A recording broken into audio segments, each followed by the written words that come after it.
You're a professional, you're well qualified, you're highly thought of, you've maybe taken loads of exams, you're extremely good at what you do, you've worked really hard to get where you are. Maybe you've even started your own professional practice. Does it really make sense to jack that all in and start something completely different? Well, that's what we're going to talk about in this episode. I'm Jeremy Klein, and this is Change Work Life.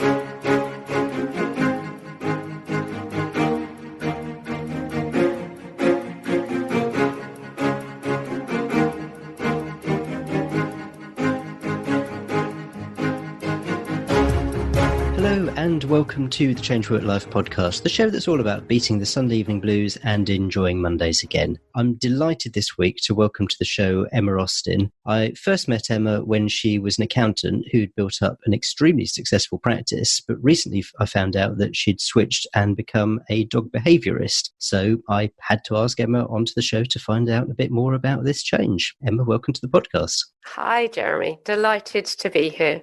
You said specifically when we were speaking earlier that you are animal behaviourist and not an animal trainer. Could you talk a bit more about what it is that you do? What is an animal behaviourist and who are your clients and how do you help them? So an animal behaviourist tends to work with animals with particular issues such as anxiety, phobias, dog reactivity is a big one. And it tends to be on a one-to-one basis and often at someone's home or at a place that's local to that particular owner. Dog training, it's typically using treats and rewards to get an animal to give you a certain behaviour. So clearly there's an overlap, but I tend to work more on the behaviour side, although I do run a few classes as well. They tend to be quite comprehensive classes, doing a lot of things like body awareness work for dogs and socialisation, rather than just teaching the dogs to sit, fetch, walk with a loose lead and come when called. What is a client's situation that makes them think, oh my goodness, I need Emma to help me?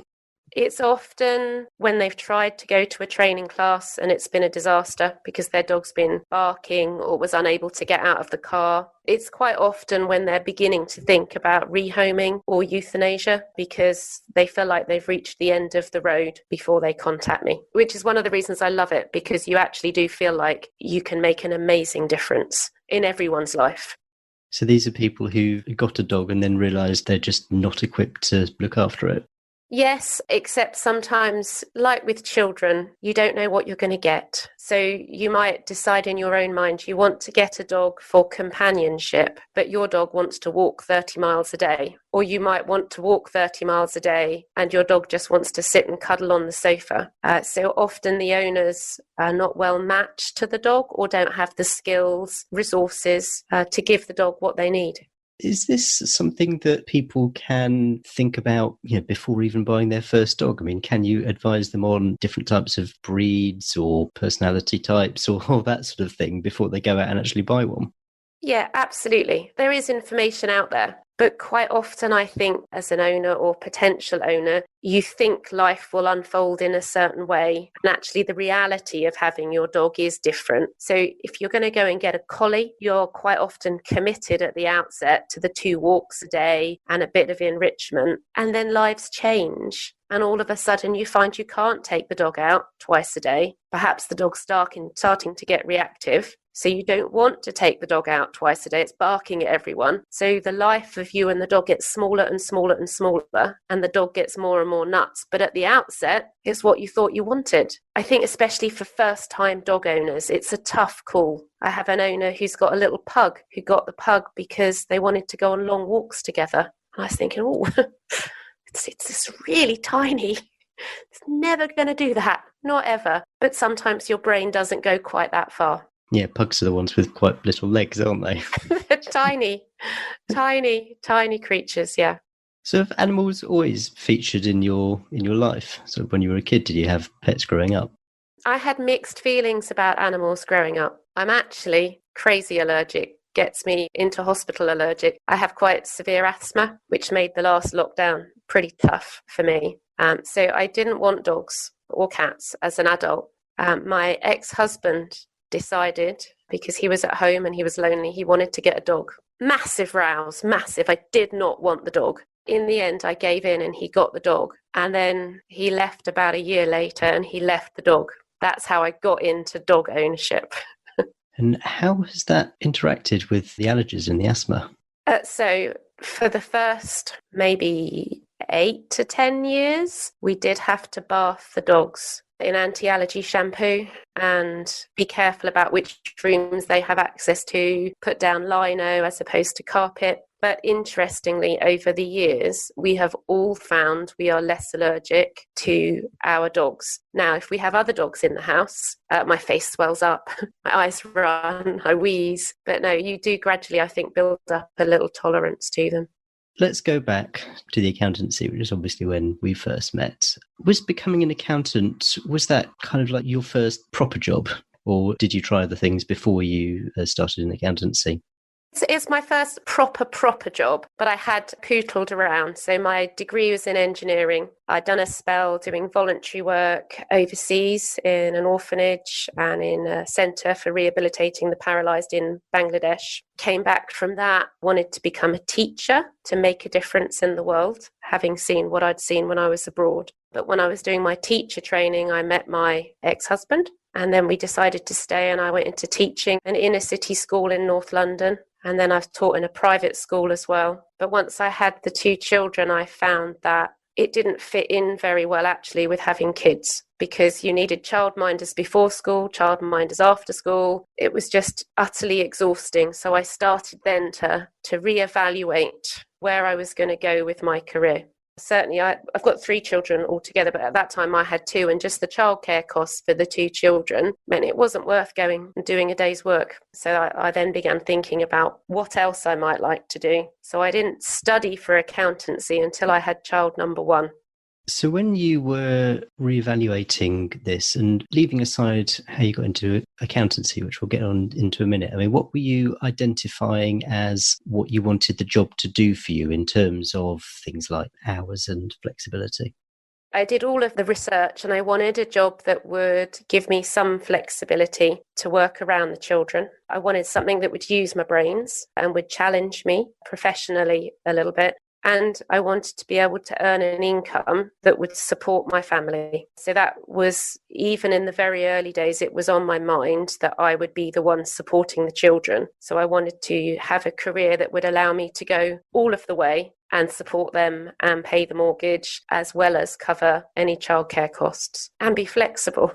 The flexibility is an interesting one, because when I think of accountancy, I don't immediately think of flexibility. I mean, certainly not necessarily when you're starting out. I mean, you think of people in the big 4, the big city firms. It's, I suppose, like many professional areas, there is the possibility of flexibility, but it's usually people who have already started, they've been doing it for a while, and then they've gone off and had children, and then they come back and maybe do reduced hours or that sort of thing. So how did you come to decide that accountancy ticked those boxes? I found a couple of small part-time jobs locally that were in an not accountancy, but, an accounts assistant type role. And I studied the first year of an accountancy course. And actually, once I'd done that, the local college got me in, because I'd already taught at university level. They got me in to teach an accountancy course. So very quickly, I had a portfolio of jobs that actually fitted around the children very nicely. So whilst I totally agree, if I'd have gone for a big 4, wouldn't have worked at all. I paid for my own training. I did all the studying in my own time. And I had these portfolio jobs that sort of fitted around, albeit in an exhausting way, because there was never any time off actually for me, but it was far less of a compromise for the children. How did you manage all that? My mum actually went through something similar. She trained to be an accountant. She started as a bookkeeper and then did her ACCA. And I remember there was a lot of her sitting at the dining room table studying, whilst also trying to cook the meals and all that sort of stuff. So how did that fit? At that time in my life, I had relatively under-challenging jobs that I could do fairly easily. You're around small children, people want to talk to you about nappies and pushchairs, which wasn't a life I felt well equipped for. So having the mental challenge of the training for the accountancy profession, I thought it was fantastic. And I took the books everywhere with me. So you mentioned just then the time for yourself, and whilst you were doing this studying for yourself, I mean, did you feel like at the time you didn't have any time for sort of I don't know, kind of like self-care or something, doing something indulgent for yourself? No time at all. Yeah, no time. And I think when I look back over the last 20 years, it's something my life has really lacked. But when you have children and you need to support them, it kind of focuses the mind. So I would say now is the first time that I find I've actually got time to have a nice bath, go on a walk, meet up with friends, and do all those good things. So when you were doing the training, where did you think you would get to at the end of it? Were you thinking in terms of your own practice at that point, or were you thinking that you would join a practice, become an employee, possibly work your way up that way? Oh gosh, thinking back on it, I think all I wanted was a job and I didn't see myself going into practice. So when I first started, I had one of those portfolio jobs that fitted around the children. One of those was in an accountancy practice and I didn't love it. So I saw myself more going to be, I think at that stage, just a part qualified accountant in a business somewhere. And that is how I started. I was a branch accountant for 3 subsidiaries of a US conglomerate, and that was at part qualified level. And that was just locally, and it did fit around the children at that stage. But I'm never satisfied, so I was always working towards the next step. But it worked for a while when the kids were small. Talk me through how you went from that to starting your own business, your own practice. After being a branch accountant, I became financial controller in a bigger business and then a finance director in a group. And I was always employed and I was working along sometimes some consultant accountants who we used for very specialist bits of work. And I think that began getting me thinking about, how if you focus on a specific aspect of your profession, you can then work independently, charge more and have more flexibility. And I didn't decide to work for myself until my marriage ended and I had a 3-year-old and 2 children less than 10, and decided at that point it'd be a great idea to set up my own business because I needed more stress in my life. Actually, best thing I ever did, absolutely by a million miles. And straight away, I got 2 regular clients doing management accounts work from the word go. So I had regular income, and then I've begun to build the practice off the back of those 2 clients. So looking back, I think it was a crazy decision, but actually it worked really, really well. What made you take the action then? I mean, you said that, what you needed was more stress in your life, having the 2 young kids. So what was the driver that made you do it? I think I realised I could earn more and do less with a bit of risk and a bit of nous. So I wasn't foolhardy. I wrote the business plan. There was a budget. You can imagine, Jeremy, I had all of the numbers and I just didn't decide to do it. I realised that it was unequivocally the right thing to do for me. And it meant I could work from home. And even when the practice got bigger, if I needed to take one of the kids into hospital, you just get your PA to rearrange your appointment, rather than if you're the FD and you're running a board meeting in a large company, it's very difficult to duck out. So the decision made itself. It wasn't hard in the end at all. There was a spreadsheet, there was a business plan. It was clear it was the right thing. So I had 3 months notice. I gave my notice. In the background, started just researching and thinking and talking to people about the next steps. And within the 3 months, I'd met people who wanted my services. So it was a very easy transition. So was there any planning and that sort of thing before you gave your 3 months notice, or did you start just at that point? Yeah, of course there was planning, but not so detailed. So I knew it was a goer as a venture. And then as it happened, all my original planning, as is often the case, you throw it out the window and then you start again, don't you? When you actually start realizing the facts of how your business is going to unfold. But I never felt like I was taking a risk. It just felt like, the decision had already been made. It was clear. When you were starting out with your own business, what did you think it would look like? I mean, did you have a 5-year vision when you started? I did. I started with the end in mind. So it was actually a 10-year goal that I wanted to build a business and sell it within 10 years. I never wanted to be as big as I got, actually.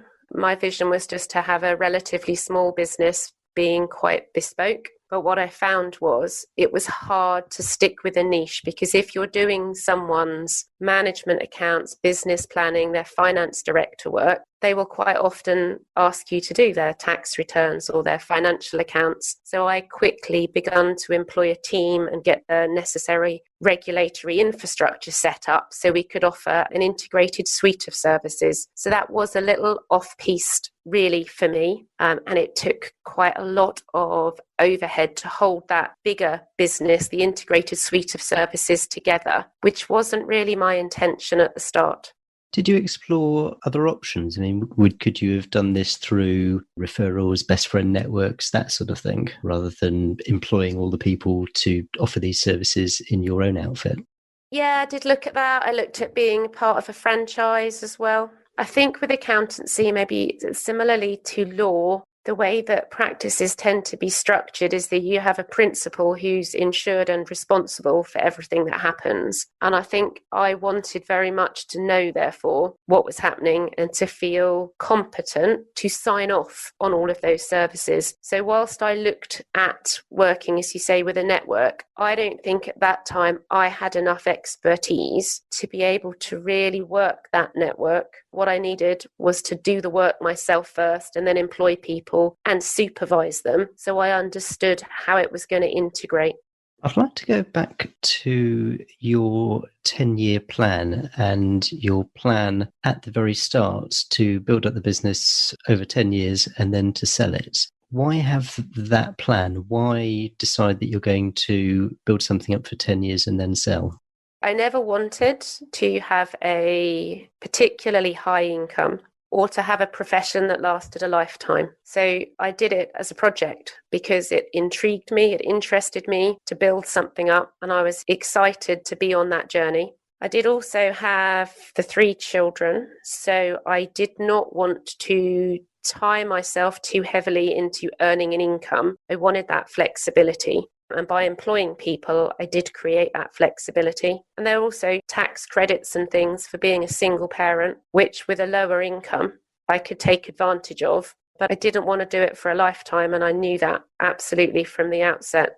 At the start, or maybe getting into that 10-year period, towards the start of that 10-year period, did you have much of a feel at that stage what you were going to do afterwards? No, nothing. Not a clue. No idea at all. I just had this idea that I would have more time, for myself, for the children. And I was prepared to work hard to have that break, if you like, that opportunity to rebuild a new life. So fast forwarding, when you did come to sell your practice, I mean, how accurate was your planning and prediction in terms of timing? I mean, was it 10 years and then, yes, I'm selling? It wasn't 10 years. No, it wasn't. It was before that. So all the time that I'd been working for myself, I'd had some sort of business coaching in the background. And that coaching was often guiding me to employ people to do the things that I didn't have unique skills for or didn't have an interest in. And through that process, I began to realize that actually there wasn't a whole lot about my job that I absolutely loved doing. I loved working with clients and having that face-to-face time with them. And I did like a lot of the technical advice I was able to give. Actually, doing accounts didn't really interest me. And I think once I'd really realized that and worked with lots of accountants who really did love just doing accounts, I think my heart just was no longer in it. I decided probably about year 5 or 6 that I would be stepping away. And I just started to put feelers out and have those conversations at that point. What were you thinking you were going to transition into at that point? I mean, had you already decided that it was going to be something involving animals, or was there more of a thought process that led you to the path that you eventually switched to?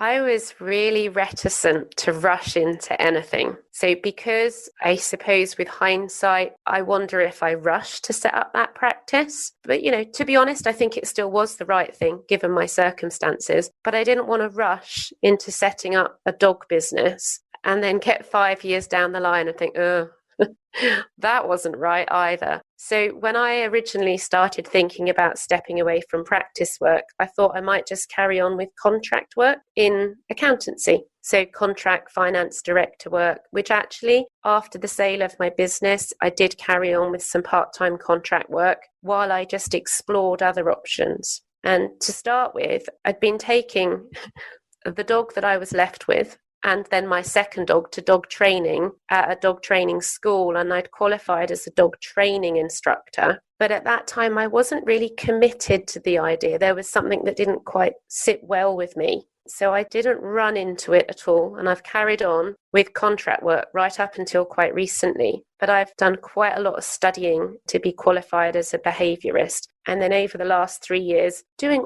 all sorts of things with dogs, just all sorts of things, walking, boarding, training classes, workshops, and the behaviour work until I begun to find how it fitted together for me and the things that really I feel passionate about and I love, and the parts of the sector that I don't love and I don't want to have as part of what I do going forward. As an example of that, I've done some board and train programs where you have a dog that perhaps the owner is unable to train for themselves, perhaps because of a physical disability or because of the dog's behaviours just got too unmanageable. And the dog will come and stay with me. I have nice, safe setup for them and all the relevant licenses. And I'll work with the dog and, I could have them for 2 weeks and I'll work so hard, as you would expect, want to have the best standards, loads of videos to the owners about the progress we're making. And I can get the dogs to such a high standard of behaviour in that time. But the reality is they'll go back home and pretty reliably, within 3 to 5 days of going back home, they will revert to all of the previous behaviours.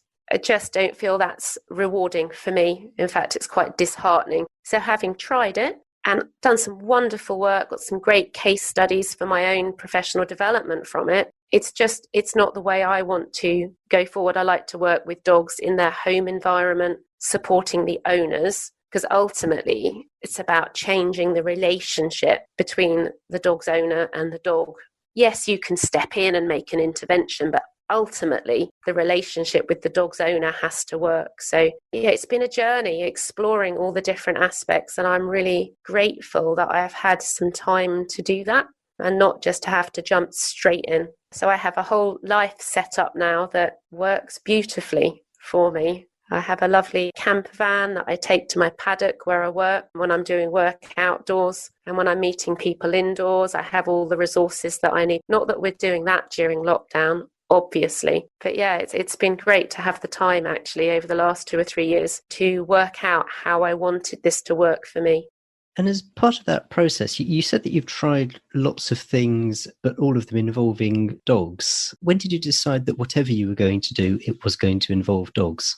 Probably a couple of years ago. So I have been quite risk averse in keeping some contract work in accountancy in the background. I, in fact, only just resigned my professional memberships end of last year. So I kept them in the background. So I guess the final decision was that point, wasn't it? When I suddenly was able to let go of any connection to my previous professional career. I feel so happy, such a release having done that.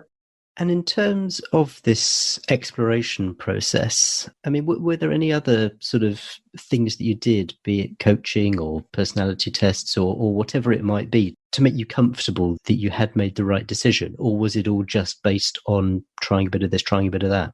So when I was doing the coaching, I'd had the personality tests. And in fact, when I first looked at what I was going to do to support my family, I'd done career questionnaires then. And they'd always guided me that, I needed something that was intellectually challenging, but there was an element in all of them that something practical and outdoorsy would also suit. So I remember at school I did one, and, hilarious now looking back, but it came back with tree surgeon, which I have not pursued, but in the personality and the career coaching stuff, that's always been there. That I like being able to do things with my hands. So I guess having done engineering, and I grew up with a very outdoorsy sort of life, that I felt quite confident that for me, working face to face with people in a practical capacity, but using some quite high level intellectual skills as well, was the right fit. So if you imagine in tax advice, it's technical advice giving, and actually dog behaviour advice, it's not a million miles from that, although you've got the more the relationship interventions as well, which I like. I like the fact that you are working quite so directly with people in what I'm doing now. And have you found, I mean, you must have found your previous life has helped you with this business, so acting as FD and that sort of thing, that it's been able to assist you in terms of starting your own business from a business perspective? Absolutely. Absolutely. I feel quite privileged. A lot of people who go into dog behaviour work don't have the business background that I've got. So I have been able to go at it from the perspective of a business that will work for me for the long term. And also, having sold my previous business, did have a little bit of capital to invest. And again, a lot of dog trainers don't have that. And the margins when you start are very slim, but you do need resources to get going. So now I have a full agility paddock set up, and I feel quite privileged that I've been able to do that quite early on. It's great for working with people, getting dogs doing things with their owners outdoors. I think not just the business background, but also a little bit of money to invest has been hugely beneficial. You mentioned there that you acquired both the skills and the resources to set up something that's going to last long term. I mean, you had the 10-year time horizon when you started the accountancy practice. What's your time horizon and future plans for the dog training business? Sorry, the dog behaviour business. I do have a bit of a time plan, but my overall intention is just that it will stay with me through semi-retirement and then retirement. My only intention with it at the moment, I am running some group classes, and I do quite a lot of work outdoors. And there's just in my mind the idea that I will step back from quite the more physically challenging side of that work, perhaps in the next 5 years. So I have a bit of arthritis in both of my hands. So it's just taking care of myself from that point of view, that being outside in all weathers may not suit me for the longer term. Not for all of my working day. It will always be a part of what I do, though. So this isn't something then that you are planning to build up and sell. This is something which you're hoping to sort of continue as long as you can, really. It is. And I am now faced with decisions about whether I take on staff, which wasn't my intention, but the business has grown quickly. So it may be that with the training, the group classes, I employ people to do some of that work for me, albeit I'll be there supporting and supervising. I haven't decided yet. So having had a big team, I think I'm a bit reluctant to go back down that route. But I have 2 wonderful trainers who are keen to work with me. So we are exploring that. I was going to ask, does that make you feel, okay, yes, I've done this before, I can do it again? Or does it make you feel, oh no, here we go again? It's a little bit of, oh no, here we go again, but it is a different sort of person. So I found in accountancy, I'm quite entrepreneurial, very customer focused. And then I found employing other accountants surprised me that they didn't have that same approach that I had to my work. Whereas I think the dog trainers who I'm working with have the time to give, they're very committed. They are customer focused. So whilst there's a little bit of, oh no, here we go again, it's just that commitment to providing work and always making sure that your staff are looked after, they're insured, they've got the right equipment. But on the upside, they're really supportive and very good with the people that we work with. So mixed feelings at the moment, Jeremy. And I've said to both of them, we're just exploring it at the moment. I want to have a life where I do what I love, which is working with people and their relationships with their animals, not supporting a big team to do that. So it is a very different thing. Well, because certainly is a train of thought which says that you don't have to keep expanding a business. You can sort of just get it to the level that supports your own outlook and what you want to do, even if that is just as a solopreneur or just having a team of 1 or 2 people. Yes, and that thing will be where we need to stop the growth of this business so that it suits my needs. The draw into growing it is that there is a need, and I'm being approached to do more work than I have time available by people who really need the help. So I was called this time last week, Monday last week, by someone who was taking their dog to have them put to sleep on the Tuesday unless I could help them. So it's quite a pull when you get people who are at the end of their current journey to step in and do something. And there aren't so many professionals out there that it's easy to source someone else to help them. So I guess with any helping profession, I'm encountering it's tough to know where the boundary is and to say no sometimes. Looking back, and particularly at the decision to sell the accountancy practice and ultimately to step away from that, was there any particular sort of reluctance, having invested so much into it, to go down a completely different route? I mean, to become a qualified accountant and a tax advisor, and then to start up your own successful practice, and then suddenly think, you know what, I'm going to drop it all and start something different. I mean, there must have been part of you that thought, I don't know, that almost thought that it's sort of like, wasting the past however many years of your life.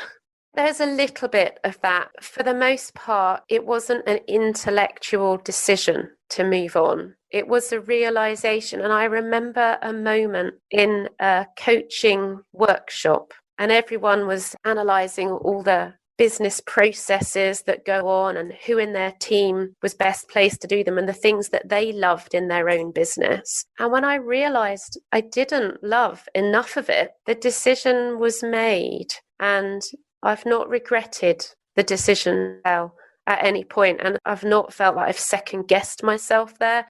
Maybe the timing wasn't perfect. Maybe I could have done it differently, but I am so much happier now. It's fine to let it go. Life's a journey, isn't it? And you make the decisions at the time that are right. And it was the best thing at that time.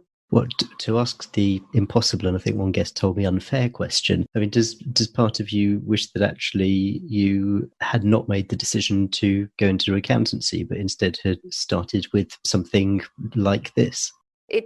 I would never have thought in a million years that I'd even have a pet dog. So if you could have asked me back then, it just would not have crossed my mind. And I needed to earn a proper income. So it just wouldn't have crossed my mind to try and do something like this. I wouldn't have had the skills. I only developed the skills from having that first dog who wasn't so nice to me. She was quite aggressive. And as soon as my ex-husband left, I wanted to get her rehomed. I didn't want to keep her. So it wouldn't have crossed my mind to do something like this then. And I'm very grateful for that amazing experience that I've got. Fantastic. I wish you luck with this business. I mean, we're recording this just at the start of November, the start of a second lockdown here in the UK, hopefully a short lockdown, and hopefully before too long you will be able to get back to business as whatever usual looks like. Well, I think we're just waiting for guidance. But last time you could carry on with one-to-one training on a paddock. You could still do practical socially distanced walks, and you can do online work. So I'm hoping the only thing that will change is the group classes. And I have been in touch with everyone, and we're trying to translate those into some sort of blended learning for a month, because as you say, it's hopefully a month, but there's no guarantee, is there? No, there certainly isn't. Emma, this has been absolutely fascinating. I've loved hearing about your journey. You mentioned some of the sort of career questionnaires and personality questionnaires. I mean, have there been any other particular books, tools, resources that have just really helped you as part of this journey? So I've read a lot about this area and lots of books on dog training, but the one that really maybe helped me realise that the dog behaviour work was the right path is a book by Masson and McCarthy. It's called When Elephants Weep, and it is about the emotional lives of animals. And that is what made me realise that working with animals in the round, looking at their full lives, not just training specific behaviours, be it jumping through a hoop, coming when called. So yeah, When Elephants Weep, the emotional lives of animals. It's a fabulous read. It just talks about how animals do express grief, more complex emotions. I think we like to think that animals don't have that range of emotions because we eat animals. So I think if we really acknowledged the range of emotions that animals can feel, it would put us in a very conflicted state. So I can't recommend it enough. Fantastic. Well, I'll certainly put a link to that in the show notes. And if people want to get hold of you, what's the best way for them to get in touch? probably by a website or Facebook. So I'm www.harmony.dog, but I'm also on Facebook at Harmony Dog Behaviour, and really happy always to have a chat with people if they want to get in touch. Well, Emma, thank you so much. I've really enjoyed this chat, and yeah, best of luck for the future. Thank you, Jeremy. It's been a privilege being here. Okay, hope you enjoyed that interview with Emma Austin. Emma is someone who I feel like I can relate to a lot. I mean, not just the fact that she used to practice in an area which isn't a million miles from my own area of professional practice, but she's also a very analytical person. You know, she talks about doing things on spreadsheets, planning, always having an idea as to what she's going to do next. But it was really interesting how the end of this thought process, it was all about, okay, yes, I've thought about this, I've done the maths, I've worked out what I need to do in order to look after my children and all that sort of thing. But ultimately, am I loving what I'm doing? That was what it came down to. And despite all the analysis, it came down to a much more gut instinct sort of decision. This instinct, is this right? Am I enjoying this? Am I loving this? And I think that's a really great takeaway for those of us who are in particular of a more analytical mindset. There's the usual show notes to accompany this episode with a summary of everything we discussed together with a full transcript if you want to go back and read what we said. And you'll find all that at changeworklife.com/68 for episode 68. For me, this was a great story to end the year on, and I really hope that you enjoyed the festive period, that you've had a chance to relax, and you've had a chance to reflect on what the year ahead might bring. I mean, let's face it, no one really knows what the year ahead might bring. 2020 has just been the most unbelievable, just ridiculous year. I mean, it's just been, I don't think anyone could have predicted that the year was going to pan out the way it has. In many ways, it's been an incredibly difficult year, but it's also been a really good time to take stock, to reflect, to start to think about, do I really want things to go back the way they were? Which is something that we've discussed on a few of my previous episodes. And so with that in mind, January on the podcast, January 2021, is going to have as its theme, taking action. All of the interviews are going to be around that theme of what we can do to take action so we can move from having thought, reflected, considered whether what we want to be doing is something different, to starting to take positive action in that direction. The first interview of 2021 is going to be very much in that vein, and in that episode in particular we're going to look at what stops us taking action, what causes us to procrastinate, what is it that means that we just don't take the next step. I think you're going to like what January has to offer in terms of what's on the podcast, so do please hit subscribe, never miss an episode. We've got some great content coming up in 2021. Do make sure you hit subscribe, follow us on all the social media channels. You don't want to miss anything, and I can't wait to see you in 2021. Happy New Year.